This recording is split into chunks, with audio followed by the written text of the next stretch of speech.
ఒక విలువలకు కట్టుబడిన నాయకుడిగా, ఒక నిబద్ధతతో రాజకీయాలు చేసే నాయకుడిగా తన ప్రస్థానం మొదలుపెట్టిన జగన్మోహన్ రెడ్డి గారు కేవలం 10 ఏళ్లలోనే ఒక విజనరీగా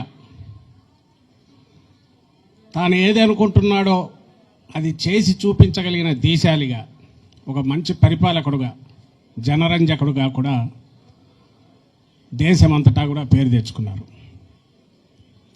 దానికి తార్కాణం మనం 5 ఏళ్ల పాలన, 19 నుంచి 24 మధ్య.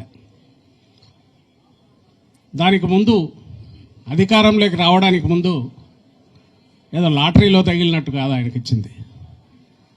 ఆయన మాట కట్టుబడే నాయకుడుగా జనం మెచ్చారు కాబట్టి ఆయన ఇచ్చే హామీ నిలబెట్టుకుంటారు, నిలబెట్టుకోలేని హామీని ఇవ్వరు అని తెలిసిన జనం హక్కున చేర్చుకొని 2019లో అఖండమైన మెజారిటీతో ఆశీస్సులు అందించారు.